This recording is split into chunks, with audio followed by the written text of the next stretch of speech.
श्रीमद्देवी भागवत पुराण। श्री जगदम्बिकाय नमः। ओम ऐं कलिं चामुण्डाय विद्महे।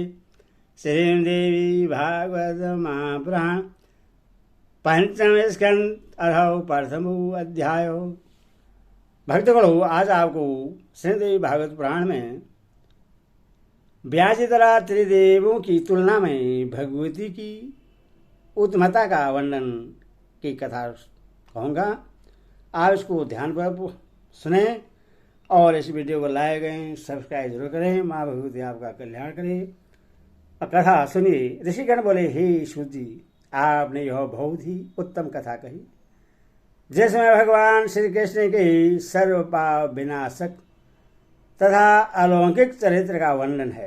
हे महाभाग, हे महामती, आपके द्वारा विस्तार पूर्वक कही जा रही श्री कृष्ण के इस कथानक में हमें संदेह हो रहा है। एक तो विष्णु के अंश अवतार श्री कृष्ण ने वन में जाकर घोर तप किया और शिव की आराधना की।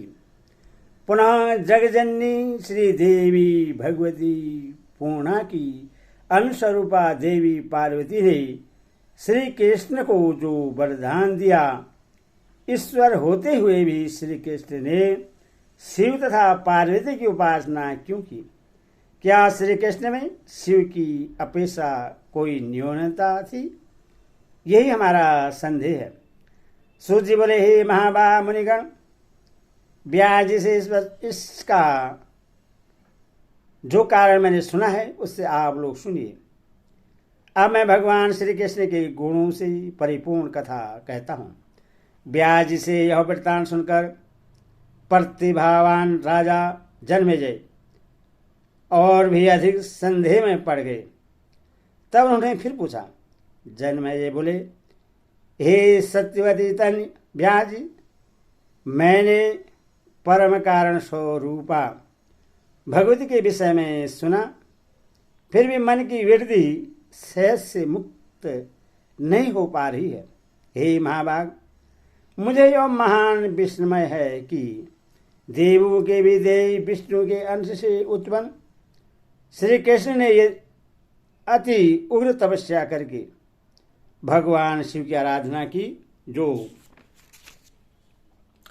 सभी जीवों की आत्मा, सभी के ईश्वर तथा सभी प्रकार की सिद्धियां देने वाले हैं।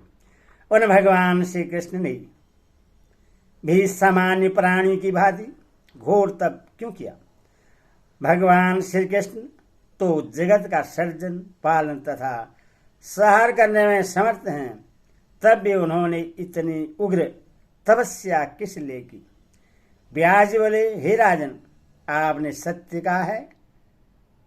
दैत्य दमन भगवान वासुदेव देवताओं के सभी कार्य करने में समर्थ है, फिर भी उन परमेश्वर श्री कृष्ण ने मानव देह धारण करने के कारण वर्णाश्रम धर्म से संबंधित मानवोचित कार्य संपादित किए थे।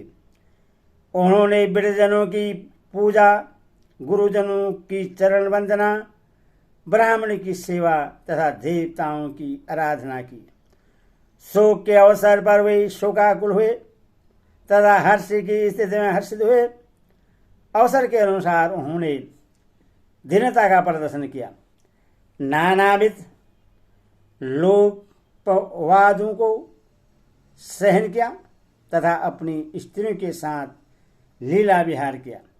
जिस प्रकार मानव में समय समय पर काम, क्रोध तथा लोभ होते रहते हैं, उसी प्रकार के भाव उनके भी मन में जागृत हुए, क्योंकि गुणमय देह में निर्गुण तत्व कैसे हो सकता है? सुबल सुता गंधारी तथा ब्राह्मण अष्टावर्ग के सार्वजनिक दोष के कारण यादवों का विनाश हुआ और भगवान श्री कृष्ण को देह त्याग करना पड़ा। हे राजन, उसी प्रकार उनकी स्त्रियों का हरण हुआ, उनका धन लूट लिया गया तथा अर्जुन उन लुटेरों पर अपना अस्त्र चलाने में पुरुषार्थहीन हो गए। श्री कृष्ण को अपने घर से प्रद्युम्न तथा अनिरुद्ध के हरण की जानकारी नहीं हो पाई। इस प्रकार यह मानव शरीर पाकर उन्होंने साधारण प्राणी की भांति सभी मानवीय चेष्टाओं का प्रदर्शन किया। तब भगवान विष्णु के अंशावतार तथा साक्षात नारायण के अंश से उत्पन्न इन श्री कृष्ण ने यदि शिव जी की उपासना की तो इसमें आश्चर्य किया। वे प्रभु सबके ईश्वर हैं तथा विष्णु की भी उत्पत्ति के कारण हैं। वे सुषुप्त स्थान कारण देह के स्वामी हैं, इसलिए विष्णु के द्वारा भी पूजित हैं। कृष्ण आदि उन्हीं विष्णु के अंश से अवतीर्ण हैं। तब वे शिव की पूजा क्यों नहीं करेंगे? ओंकार का ओ ब्रह्मा का रूप है, वो विष्णु का रूप है, म भगवान शिव का रूप है और अर्धमाल चंद्रबिंदु भगवती महेश्वर का रूप है। ये उत्तर कर्म से एक दूसरे से उत्तम है, ऐसे विद्वानों ने कहा है। अतः समस्त शास्त्रों में देवी सर्वोत्तम मानी गई है। वे भगवती बिंदु रूप नित्य अर्धमात्रा में स्थित है, जो अर्धमात्रा विषय रूप से उच्चारित नहीं की जा सकती। ब्रह्मा जी से भी बढ़कर विष्णु और विष्णु से भी बढ़कर भगवान शिव हैं। अतः श्री कृष्ण द्वारा शिव की आराधना में किस प्रकार का संदेह नहीं करना चाहिए, किसी प्रकार का संदेह नहीं करना चाहिए। सर्जन कार्य के लिए जब ब्रह्मा जी ने शिव जी की उपासना की, तब इच्छापूर्वक उन्हें वरदान देने के लिए शिव जी उन्हीं के मुख से प्रकट हो गए, जो मूल रुद्र कहलाए। पुनः उन मूल रुद्र के अंश से ही धीर्ति रुद्र उत्पन्न हुए। वे रुद्र देवी सबके पूज्य हैं। तो फिर मूल रुद्र के विषय में कहना ही क्या? देवी तत्व के सान्निध्य में रहने के कारण ही शिव जी में उत्तमता कही गई है। भगवती योग माया के ही प्रभाव से प्रत्येक युग में भगवान विष्णु के विभिन्न अवतार होते रहते हैं, इसमें संदेह नहीं करना चाहिए। अत्यंत निर्गुण रहस्यों वाली जो भगवती अप्रत्यक्ष रूप से नेत्र की पलक झपकने मात्र में भली भांति जगत की उत्पत्ति पालन तथा सहार कर देती है, वही ब्रह्मा विष्णु तथा शिव को अनेक विध रूपों में अवतार ग्रहण करने में निरंतर दुखों से व्याकुल करती रहती है। इन्हीं योग माया के द्वारा श्री कृष्ण को प्रसूति गृह से निकालकर गोबराज नंद के भवन में पहुंचाकर उनकी रक्षा की गई। वे योग माया ही कंस के विनाशार्थ श्री कृष्ण को मथुरा ले गई। जरासंध से अत्यंत भयाक्रांत वाले श्री कृष्ण को द्वारिका बनाने की प्रेरणा भी उन्हीं भगवती ने दी।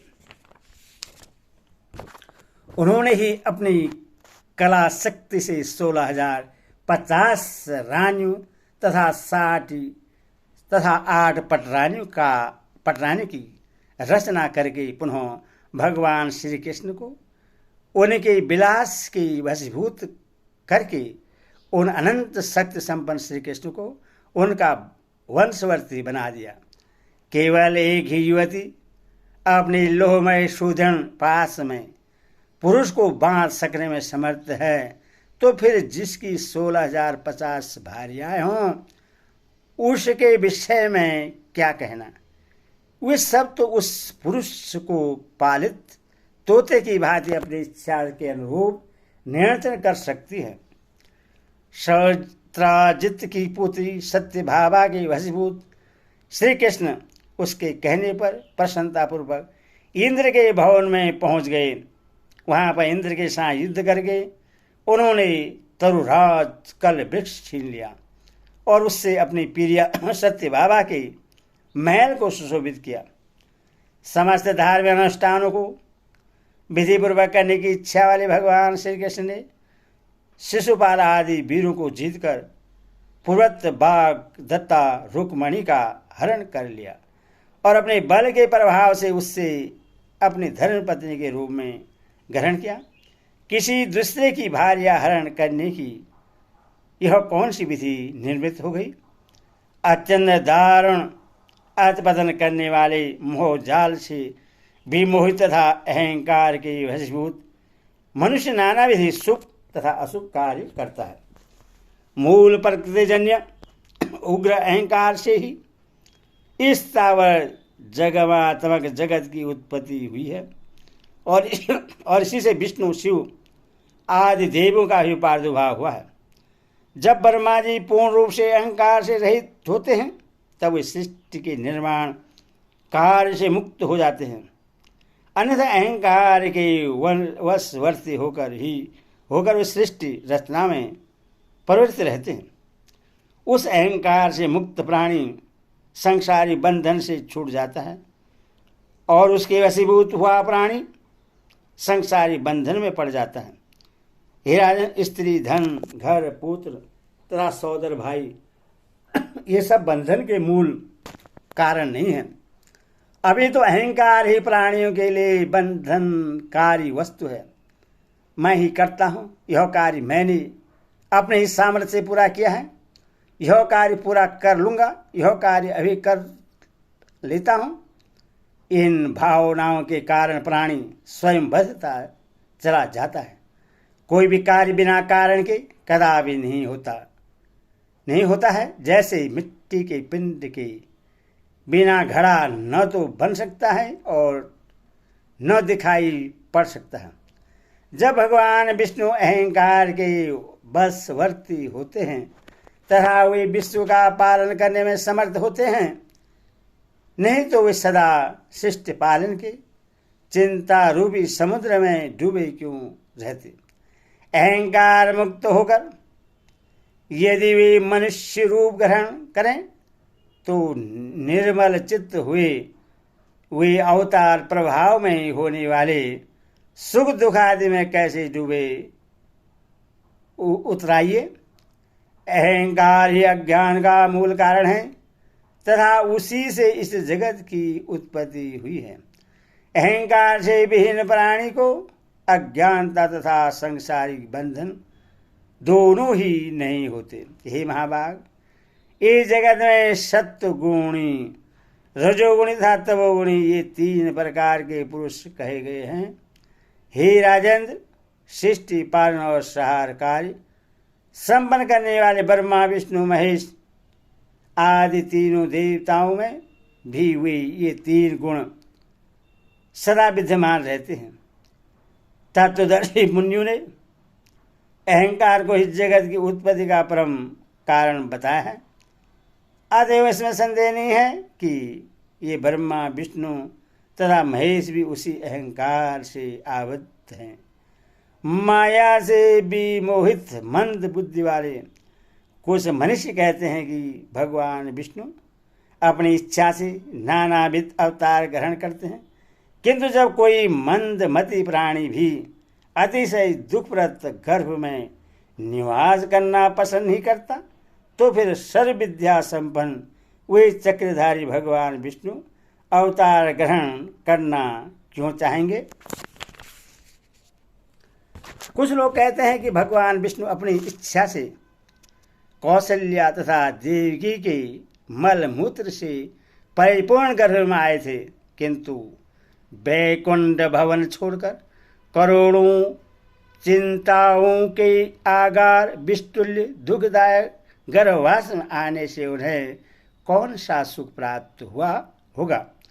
जब साधारण प्राणी भी तपस्या करके विविध प्रकार के यज्ञ संपन्न करके तथा नाना प्रकार के दान देकर अत्यंत दुखद गर्भवास नहीं चाहते, तब यदि भगवान विष्णु स्वतंत्र होते तो उस गर्भवास को क्यों चाहते। यदि वे अपने वंश में होते यदि वे अपने बस में होते तो गर्भवास के प्रति उनकी रुचि क्यों होती।